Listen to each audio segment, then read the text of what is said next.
Hello everyone, welcome to the viral tricks. আজকের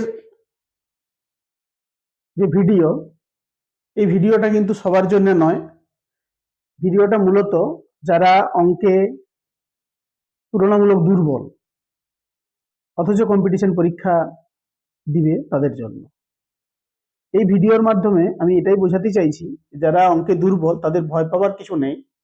বিভিন্ন competition পরীক্ষার অঙ্কের যে প্রশ্ন, সেই প্রশ্ন যদি ভালো করে দেখা যায় তাতে দেখা যাবে খুব সাধারণ, খুব সহজ সরল কিছু অঙ্ক কিন্তু পরীক্ষাতে পড়ে, যেটা সবাই করতে পারবে, যেটার জন্য খুব বেশি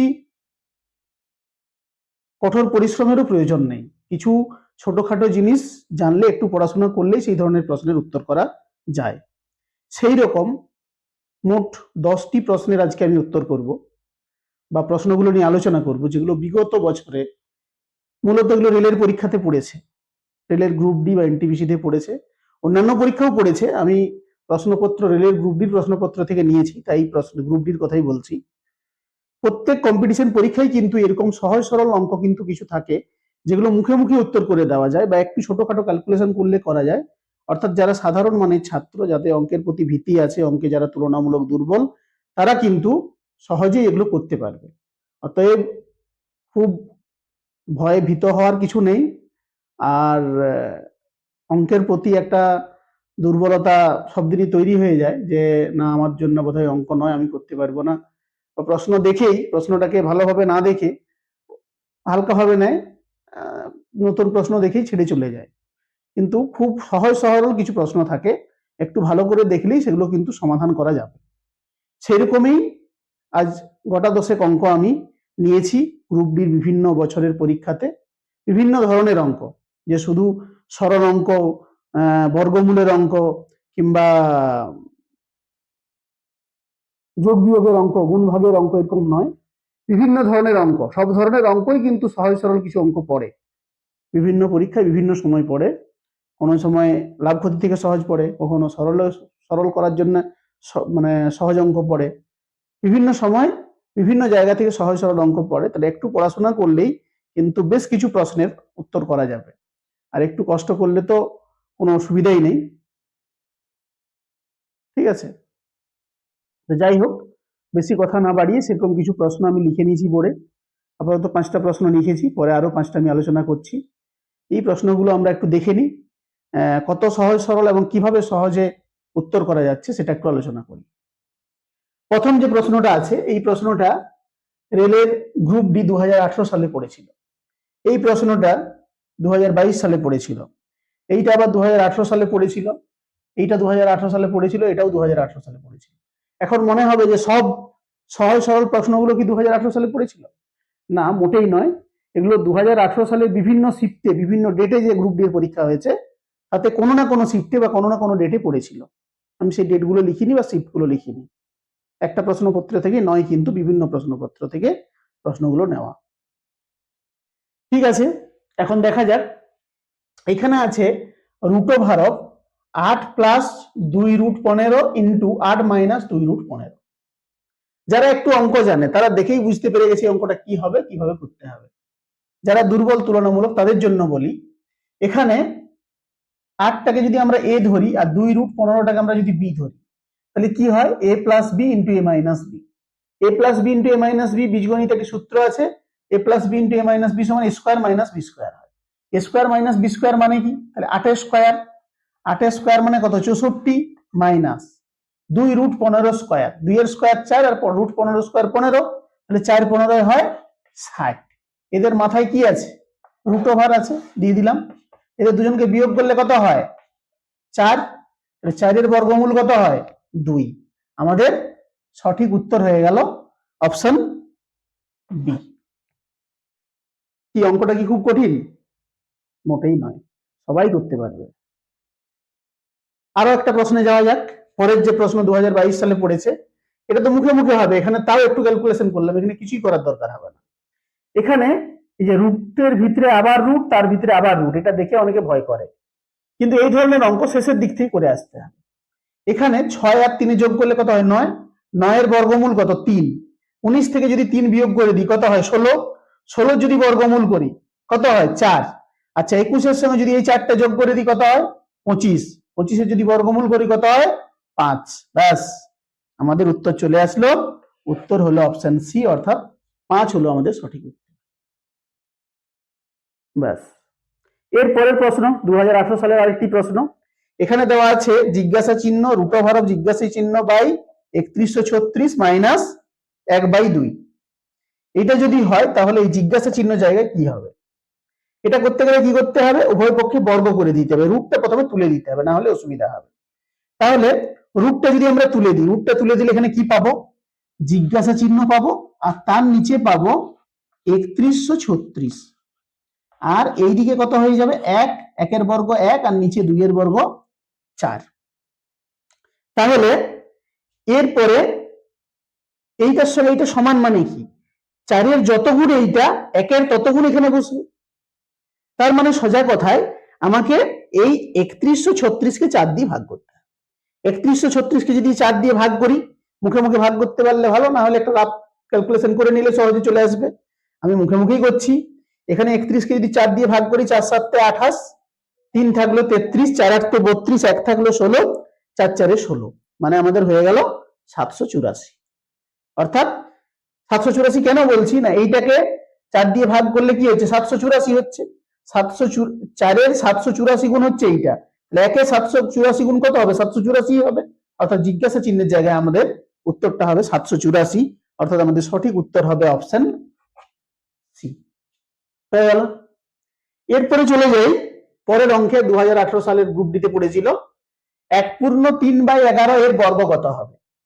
1 পূর্ণ 3/11, এটা সমান আমরা আগে অপ্রকৃত ভগ্নাংশে পরিণত করে নেব। এটা মিশ্র ভগ্নাংশ আছে, অপ্রকৃত ভগ্নাংশে পরিণত করে নেব। কত হয়ে যাবে? 11 কে 11, 11 3 14, 14/11 এর বর্গ করতে বলেছে। তাহলে এর বর্গ কত হয়? 14-র বর্গ কত হয়? 14-র বর্গ হয় আমাদের 196। 11-র বর্গ কত হয়? 11-র বর্গ হয় 121। এগুলো তো আমি বিভিন্ন ভিডিও বলেছি যে মনে রাখতে হবে, 1 থেকে 30 পর্যন্ত বর্গগুলো মনে রাখতে হবে, তাহলে কিন্তু আমরা বেনিফিট পাবো। না হলে গুণ করতে হবে, সময় বেশি লাগবে। 14-কে 14 দিয়ে গুণ করতে হবে, 11-কে 11 দিয়ে গুণ করতে হবে, দিলে এটাই আসবে, কোনো অসুবিধা নেই, সময় বেশি লাগবে। তাহলে এখান থেকে আমরা পেয়ে গেলাম আমাদের সঠিক উত্তর 196/121, অর্থাৎ সঠিক উত্তর হচ্ছে অপশন সি। ব্যাস, খুব সময়ও লাগছে না, খুব কঠিনও না, আমরা কিন্তু সহজেই করতে পারছি। আরেকটি অঙ্ক। তবে এই যে বলছি যে কিছু জিনিস মনে রাখলে কিন্তু আমরা কিছু বেনিফিট পাবো, যেমন বর্গ, ঘন, কিছু ভগ্নাংশের মান, ঠিক আছে, কিছু পার্সেন্টেজের মান, এগুলো যদি মনে রাখি আমরা বিভিন্ন পরীক্ষায় অনেক অ্যাডভান্টেজ পাবো। এখানে বলা আছে √, 0.0361x সমান 1.9 হলে x এর মান কত? 1110 না 1? এটাও কিন্তু গ্রুপ ডি 2018 সালে পড়েছিল। এটা করতে গেলে কি করব আমরা? না, এখানে এটাকে এইভাবে লিখে নেব, √, 361/10,000। কেন এটা লিখলাম, কি করে হলো, এটা একটু বুঝতে হবে আগে, এই ধারণাগুলো একটু থাকতে হবে। না, দশমিক তুলতে গেলে কি করতে হয়? দশমিক তুলতে গেলে দশমিকের জন্য একটা 1 করতে হয়, দশমিকের পরে যতগুলো সংখ্যা আছে ততগুলো শূন্য লিখতে হয়। 4টা সংখ্যা আছে, 4টা শূন্য লিখেছি, আমি দশমিকটা তুলে দিয়েছি। রুট যেমন ছিল রুট আছে কিন্তু, ঠিক আছে, আর এদিকে এক্স আছে, আর এদিকে আছে আমাদের কত? 1.9। ব্যাস। এরপরে যদি তোমরা মনে রাখো 30 পর্যন্ত বর্গ বিভিন্ন সংখ্যার, 1 থেকে 30 পর্যন্ত, তাহলে সহজেই বুঝতে পেরে যাচ্ছে যে 19-এর বর্গ হচ্ছে 361। যদি মুখস্থ না থাকে, মনে না থাকে, তাহলে কি এখানে যেহেতু 1.9 আছে, এখান থেকে অনুমান করে নিতে পারবে যে এটা হয়তো 19-এর বর্গ হলেও হতে পারে। 19-কে 19 দিয়ে গুণ করে দেখে নেবে, তাহলে সেখান থেকে আমরা লিখতে পারবো এটা 19। আর 10,000-এর বর্গমূল কত হবে? 100। x সমান এধারে কত হয়ে যাবে?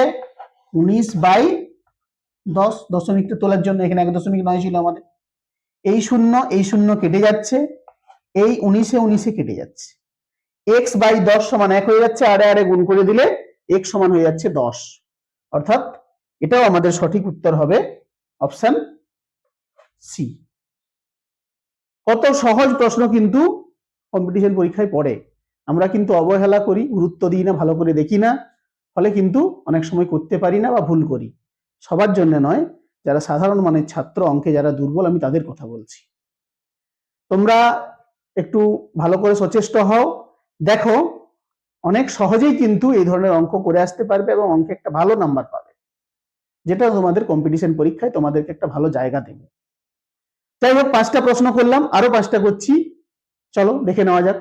পরবর্তী যে 5টা অঙ্ক আমরা নিয়েছি সেগুলোও কিন্তু বিভিন্ন বছর রেলের গ্রুপ ডি পরীক্ষাতে পড়েছে বা অন্যান্য কম্পিটিশন পরীক্ষাও হয়তো পড়েছে। তো যেমন এই প্রথম অঙ্কটা 22 সালে পড়েছে গ্রুপ ডিতে, এটাও 22 সালে পড়েছে, এটাও 22 সালে পড়েছে। আর এই দুটো অঙ্ক 2018 কিংবা 2022 কোনো না কোনো সালে পড়েছে, আমি লেখার সময় সালগুলো লিখতে ভুলে গেছি। যাই হোক, দেখে নেওয়া যাক তাহলে এগুলো কিভাবে সমাধান করা যাবে এবং কতটা সহজ না কতটা কঠিন একটু বিশ্লেষণ করে দেখা যাক। যেমন প্রথমে যেই আছে অঙ্কটা, কি আছে এখানে, √729 মাইনাস √400। আমি বলেছিলাম যে বর্গ মনে রাখতে হবে, মানে 1 থেকে 30 পর্যন্ত সংখ্যাগুলোর, বা বেশি মনে রাখতে পারলে ভালো হয়। যদি কেউ মনে রাখো তাহলে তার ক্ষেত্রে এই জায়গায় বেনিফিট পাবে, আর না হলে তোমাকে 729-এর বর্গমূল করতে হবে, 400-এর বর্গমূল করতে হবে। 400টা সহজে হয়ে যাবে, এটা বর্গমূল করতে হবে, সময় একটু বেশি লাগবে। যারা মনে রাখবে তাদের জন্য খুবই সহজ। 729 এর বর্গমূল হয় কত, 27, মাইনাস এর বর্গমূল কত, 20, বিয়োগ করে দিলে কত হলো, 7। আমাদের সঠিক উত্তর হয়ে গেল অপশন ডি। ব্যাস, এরপরে পরেরটাতে চলে যাই। পরেরটাতে কি আছে আমাদের, পরেরটাতে যেটা আছে এটাও একটু সরল অঙ্ক, √729, একটু আগে আমরা করলাম। 729-এর বর্গমূল কত হয়, 27, নিচে 15 আছে লিখবো, গুণিত এখানে 25 লিখবো, এখানে 81-র বর্গমূল 9, এখানে 15 আছে লিখবো, আর এখানে আমাদের এটা কত, 225-এর বর্গমূল কত, 15, 15 15 225 হয়। এই 15, এই 15 কেটে গেল, ঠিক আছে। 5 5 এ 25, 5 3 এ 15, 3 9 এ 27, এই 9 আর এই 9 কেটে গেল, শুধু পড়ে থাকলো আমাদের 5। তাহলে আমাদের সঠিক উত্তর হয়ে যাবে অপশন ডি। খুব সহজে আমরা করে নিতে পারলাম। এরপরে বলেছে যে 8-এর প্রথম 20টি গুণিতকের গড় কত। 8-এর প্রথম 20টি গুণিতক, মানে 8 একে 8, 8 দুগুণে 16, 8 3 24, এইভাবে যে গুণিতক গুলো পাবো 8 16 24, ঠিক আছে, এরকম করে করে 20টা পর্যন্ত যে পাবো, সেই তাদের গড় নির্ণয় করতে হবে। গড় নির্ণয় করার আমরা পরপর সংখ্যা থাকলে তাদের গড় নির্ণয় করার খুব সহজ টেকনিক শিখিয়েছিলাম, যদি কেউ না দেখেছো ভিডিওটা দেখে নেবে। এখানে আমরা সেই সবচেয়ে সহজ বা সহজ নিয়মটা বা সহজ টেকনিকটা ব্যবহার করে এই গড়টাও নির্ণয় করব। আচ্ছা, 8-এর যে গুণিতক গুলো পাবো, 20টা গুণিতক, প্রথম 20টা গুণিতক, তার প্রথম সংখ্যাটা কি হবে, 8। প্রথম সংখ্যাটা হবে আমাদের 8।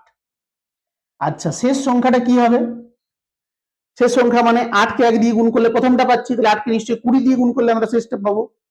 তাহলে কত হয়, 8-কে 20 দিয়ে গুণ করলে 160 হয়, তাহলে শেষটা হবে আমাদের 160 বাই 2 করে দিলেই আমাদের উত্তর চলে আসবে। পরপর যদি থাকে, আমরা বলেছিলাম প্রথম সংখ্যা প্লাস শেষ সংখ্যা বাই 2 দিলে আমরা ওই সংখ্যাগুলোর গড় পেয়ে যাব। তাহলে এখানে 8-এর যে 20টি গুণিতক, প্রথম 20টি গুণিতক, তাদের গড় কি হবে না, প্রথম সংখ্যা হবে 8, শেষ সংখ্যা হবে 160, তাকে 2 দিয়ে ভাগ, যোগ করে 2 দিয়ে ভাগ, যোগ করে দিলে আমাদের হয়ে গেল কত, 168। 168-কে 2 দিয়ে ভাগ করলে আমাদের হয়ে যাবে 84, অর্থাৎ আমাদের সঠিক উত্তর হয়ে যাবে অপশন এ। ব্যাস, আমরা পরের অঙ্কে চলে যাব। পরের অঙ্কে কি আছে, একটি দ্রব্যের ক্রয় মূল্য 2500 টাকা এবং বিক্রয় মূল্য 2375 টাকা, তাহলে শতকরা লাভ কত। লাভ ক্ষতির এই অঙ্ক করার জন্য আমার মনে হয় খুব বেশি কোনো প্র্যাকটিসেরও দরকার নেই, কোনো নলেজেরই দরকার নেই। বাস্তব একটু যাদের বাস্তব ধারণা আছে লাভ ক্ষতি সম্পর্কে, তারাই অঙ্কটা করতে পারবে, এত সহজ অঙ্ক পড়েছে। এবং এরকম সহজ অঙ্ক পড়ে কিন্তু, যে কোনো একবার পড়ে গেছে এমনটা নয়, প্রায় কম্পিটিশন পরীক্ষায় দেখা যায়, বিভিন্ন সময় দেখা যায়। কখন কোনখান থেকে সহজ অঙ্ক পড়বে এটা বলা যাবে না, কিন্তু এই লাভ ক্ষতির উপরে, লাভ ক্ষতি আমরা খুব কঠিন কঠিন অঙ্ক করেছি, বিভিন্ন রকম টেকনিক শিখিয়েছি, বিভিন্ন শর্ট ট্রিক্স শিখিয়েছি। এটার জন্য না কোনো শর্ট ট্রিক্স লাগবে, না কোনো টেকনিক লাগবে, না অত্যধিক প্র্যাকটিসের কথা মনে করতে হবে, কিছুই দরকার নেই, খুব সহজে করা যাবে। কি না, ক্রয় মূল্য দেওয়া আছে 2500 টাকা, 2500 টাকায় কিনেছি আর বিক্রি করেছি 2375 টাকা, লস করেছি। কত টাকা লস করেছি? বিয়োগ করলে আমরা পাচ্ছি 125 টাকা। 2375 মানে 2400 গেলে 25 টাকা, আর ওদিকে 100 টাকা, 125 টাকা মুখে মুখে বিয়োগ করে নিলাম। সময় বাঁচানোর জন্য কিন্তু এই কাজগুলো মুখে মুখে করতে হবে, বেশি লেখা চলবে না, লিখতে গেলেই সময় যাবে। তাহলে আমি লস করেছি 125 টাকা, 125 টাকা আমার লস, পার্সেন্টেজ অফ লস বের করতে চাইছি, তাই তো? তাহলে আমি লস করেছি 125 টাকা, কত টাকার উপরে? লাভ লস সবসময় হিসাব করা হয় ক্রয় মূল্যের উপরে, এটা মনে রাখতে হবে। ক্রয় মূল্য 2500 টাকা, তাহলে এখানে 2500 লিখবো। উনি তো 100, শতকরা যেহেতু বার করতে চাইছি, পার্সেন্টেজ অফ লস, সেই জন্য 100 দিয়ে গুণ করব। এই দুটো শূন্যর সঙ্গে এই দুটো শূন্য কেটে যাবে, 5 25 এ 125, তাহলে 5 হয়ে গেল। পার্সেন্টেজ অফ লসটা হচ্ছে, পার্সেন্টেজ অফ লসটা হচ্ছে 5% লস। আমাদের সঠিক উত্তর হয়ে যাবে অপশন সি। ব্যাস, এরপর আর একটি অঙ্কে চলে যাব, সময় দূরত্বের অঙ্ক, রেলগাড়ির উপরে অঙ্ক। রেলগাড়ির অঙ্ক কিন্তু খুব কঠিন অঙ্ক, কঠিন কঠিন অঙ্ক পড়ে, কিন্তু এখানে খুব সহজ একটি অঙ্ক পড়েছে। একটি রেলগাড়ি 30 কিলোমিটার পার ঘন্টা বেগে 6 ঘন্টা এবং 45 কিলোমিটার পার ঘন্টা বেগে 4 ঘন্টা ভ্রমণ করলো। রেলগাড়িটির গড় বেগ কত? গড় বেগ আমি কি করে বের করব? গড় বেগ বার করতে গেলে এটা গড়ের অঙ্ক বলতে পারো, কিন্তু মেনলি কিন্তু সময় দূরত্বের অঙ্ক, গড় এর সঙ্গে রিলেটেড আছে। যাই হোক, এই ধরনের অঙ্ক করতে গেলে কি করব? গড় কি করে বের করব? না, আমার টোটাল সময়টা কত দেখতে হবে। টোটাল সময়টা হচ্ছে 6 ঘন্টা আর 4 ঘন্টা, 10 ঘন্টা। আর টোটাল কতটা পথ গেছে, দূরত্ব অতিক্রম করেছে কতটা, সেটা আমাকে বের করতে হবে। মোট যে দূরত্বটা গেছে সেটা মোট সময় দিয়ে ভাগ করে দেবো, তাহলে আমাদের গড় বেগ বেরিয়ে যাবে। এই তো হলো ব্যাপার। তাহলে যেটা করতে হবে, 30 কিলোমিটার পার ঘন্টা বেগে গেছে 6 কিলোমিটার, কতটা দূরত্ব গেছে? তাহলে 30 গুণিত 6, আচ্ছা, প্লাস 45 কিলোমিটার পার ঘন্টা বেগে গেছে 4 ঘন্টা, 30 কিলোমিটার পার ঘন্টা বেগে গেছে 6 ঘন্টা, সেই জন্য 30 গুণিত 6 করেছি, এই দূরত্বটা যাচ্ছে 6 ঘন্টায়। আর 45 কিলোমিটার পার ঘন্টা বেগে গেছে 4 ঘন্টা, তাহলে আমাদের 4 ঘন্টা কতটা পথ গেছে? 45 গুণিত 4, তাহলে এখানে লিখবো 45 গুণিত 4। 6 ঘন্টায় এই পথটা গেছে, 4 ঘন্টায় এই পথটা গেছে, টোটাল পথ কিন্তু এইটাই গেছে, এর বেশি আর যায়নি। আর মোট সময়টা কত? 10 ঘন্টা 6 4। তাহলে যোগ করলে আমাদের কত হয়ে যাচ্ছে? এটা হয়ে যাচ্ছে 300 কাটার 180, 45 4 180, তাহলে 180 প্লাস 180 একসঙ্গেও লিখে দিতে পারো 360, তাহলে 180 প্লাস 180 বাই 10 সমান হচ্ছে 360 বাই 10, শূন্য শূন্যই কেটে গেল, মানে 36। আমাদের সঠিক উত্তর হয়ে যাবে অপশন এ, 36 কিমি পার ঘন্টা। এইভাবে কিন্তু আমরা একটু ধারণা থাকলেই, অঙ্কের সম্পর্কে একটু ধারণা থাকলে, একটু প্র্যাকটিস করলেই কম্পিটিশন পরীক্ষায় অনেক অঙ্ক কিন্তু করতে পারবো। সহজ সরল বেশ কিছু অঙ্ক থাকে, কখনো একটু ঘুরিয়ে পেঁচিয়ে থাকে, সেগুলো 2-4টা ছেড়ে দিলে অনেক বেশিরভাগ অঙ্কই কিন্তু করতে পারবো।